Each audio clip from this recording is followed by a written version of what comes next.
In 1979, I was living in Myrtle Beach, South Carolina. One night I went out with a group of friends, and we ended up on Litchfield Beach and decided to go for a walk. Around 10 p.m., 6 of us started walking north on the beach. Now, in 1979, this area, unlike now, was fairly isolated. We left behind any light sources as we walked on in the dark. We were just walking along, kicking sand, having fun, when someone said, "Hey, what is that?" We all noticed something that looked like a piece of material blowing in the wind. Maybe a beach towel left on a pole further down the beach, about 100 yards in front of us. We slowed our walking to kind of examine what it was. Then we decided to walk closer, continuing to speculate to each other what we were looking at. Then, almost at once, we stopped. The material wasn't on a pole, and it wasn't hanging from anything. It was fluttering, stationary, in mid-air.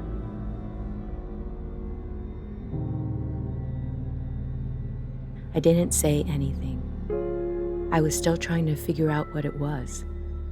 Almost collectively, the rest of us were saying things like, "Do you still see that? I don't know what that is."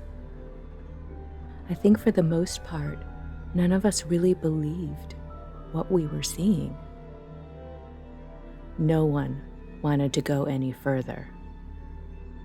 We just stood there, about 75 yards from this billowing shape. At this point, I was kind of scared. You know the feeling when you see something you can't explain and you get goosebumps? The shape, still loosely blowing in the breeze, began to take on more form, the general shape of a head and shoulders.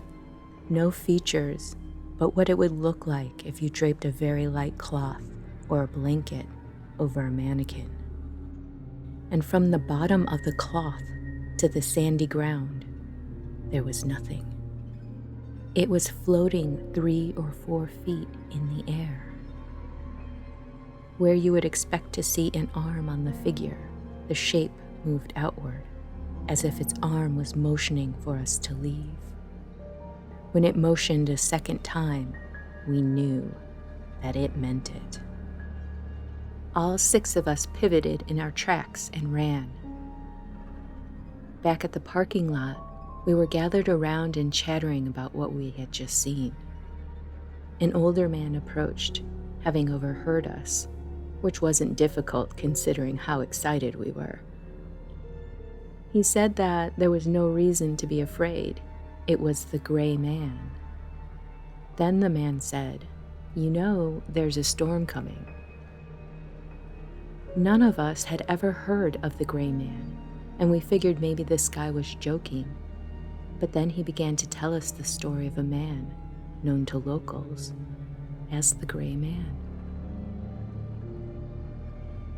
This man is said to have been returning from war to marry his lifelong sweetheart when a storm surge hit the beach, and he was knocked from his horse, sustaining a broken neck and dying there in the surf.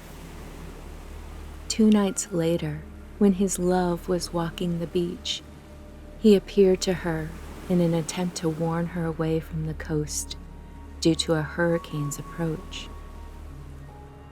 And to this day, locals say he appears before a storm to warn others against hurricane surges. At that point, we really knew what the motioning arm meant. It was warning us to leave, just as he had warned his love all those years ago.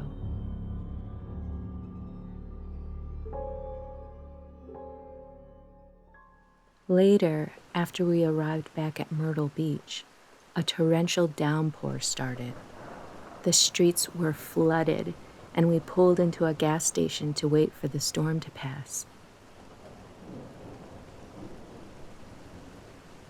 While this storm was strong, a week or so later, the entire beach area was evacuated for a hurricane.